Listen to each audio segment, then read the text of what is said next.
The internet has a way of breeding billionaires, and this guy is on his way to becoming the next one. But he didn't invent the latest must-have app or build the software for Apple's latest gizmo. No, Hamdi Ulukaya makes yogurt. What is your company going to gross in sales this year? We're going to be close to $1 billion. If we don't exceed it, yeah, we'll be close to $1 billion. People are this year are going to buy $1 billion worth of yogurt. Yep. That didn't even exist 5 years ago. Yes. That's pretty good. That's pretty good, yeah. Ulukaya is the brains and willpower behind chobani, yogurt that is neither sweet nor gooey. It's high in protein, has no preservatives. A yogurt Americans didn't even know they wanted and now can't seem to get enough of. What Apple did for telephones, Hamdi has done for a centuries-old food. I'm not a scientist, but just from observational skills, this is a lot of yogurt. And this is only 5 days inventory. So as you see, this is an actual tweet. As we tour his offices, Hamdi explains how chobani got so big so fast. Somebody tweeted this. Yeah, somebody has tweeted this. Chobani, your yogurt warms my soul. Yeah. Based largely on word of mouth and social media, his customers marketed the product for him. Go online and you can witness the Chobani love fest. Even cats like it. The communication is so fast, you don't need huge money for the marketing or your voice to be heard. It's a flat world. And if you're good, you'll be there. Hamdi believes Chobani is the model for the future. you're a food revolutionary. I hope so, because that's what we want to do. It's shame what's in the supermarkets today. It really is. It doesn't have to have all these preservatives. It doesn't have to have all these bad colors and stuff like that. It doesn't. So whose responsibility is this? It's the manufacturer's responsibility. And they can make it this way. They can make it better, they can make it nutritious, and they can make it accessible. That's what we did in chobani. Only in America can a 40-year-old Turkish Kurd immigrant making a foreign food do so well that his company can afford to sponsor the Olympic team. Remember the ads? Now our yogurt is powering our U.S. Olympic athletes. Hard to believe, but this bustling plant had been scheduled to be shut down in 2005. Food giant Kraft had given up on making its yogurt here and put the place up for sale. Hamdi, who owned a small feta cheese company nearby, saw the ad and toured the plant the next day. I called my attorney, and as I just saw a plant, and I think I want to buy it. He actually laughed at me. He actually used some bad words, and he said, "You're really, really crazy. That's not going to happen."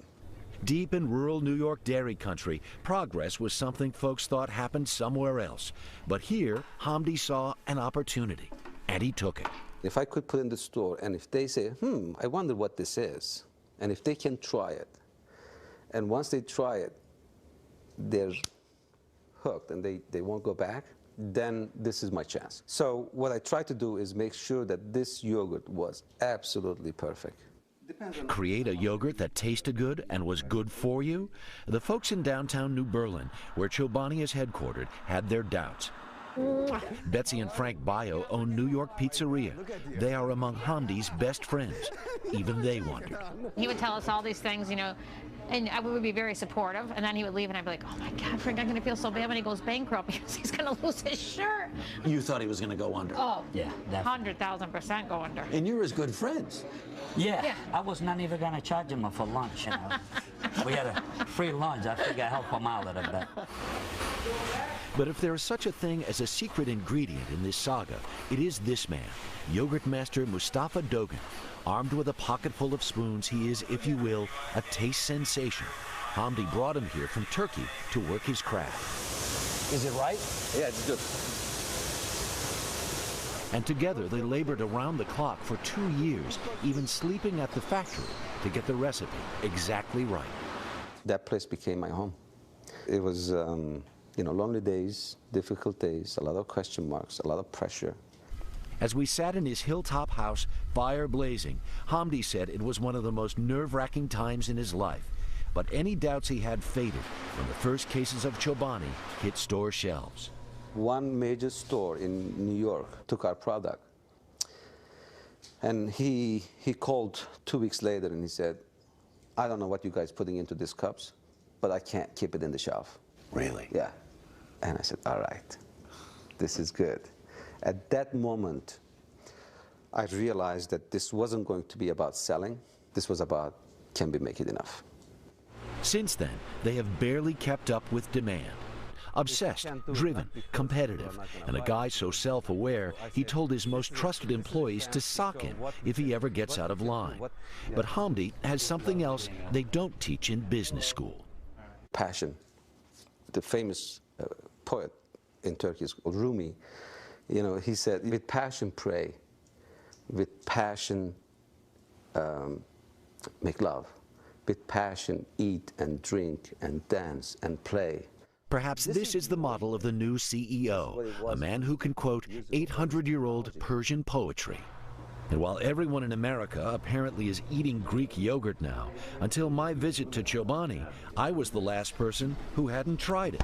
So this is your first time ever? Yeah. Oh my God. So He is a perfectionist, a mystic, and one hell of a salesman. what you have is just beautiful yogurt like here, and see, it won't move. It's really thick and it's creamy. But you know what people do, which I'm really picky about it, is they just keep stirring and stirring and stirring. Right. And that's no good. Oh. Yeah. So what you want to do is just you go upside down, turn it like this. Ah. See? Beautiful blueberries.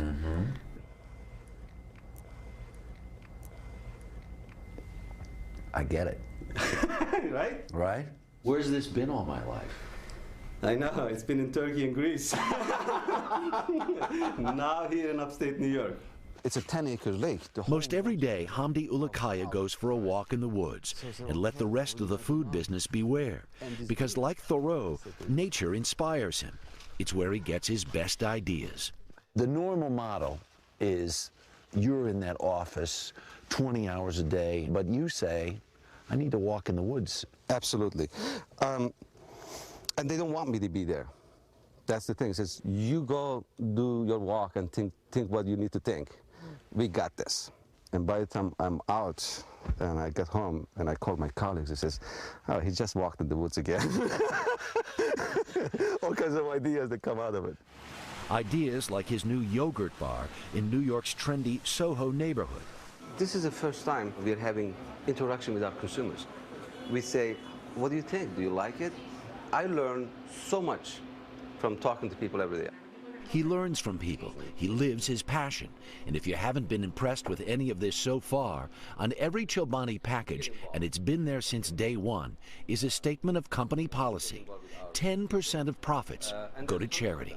You know, why are you doing what you're doing if you don't have a purpose? You know, money? Yeah. I mean, how much money do you need? There are a lot of rich people who come and go. There are a lot of successful people who come and go. What it counts is what you leave behind and what kind of difference you make.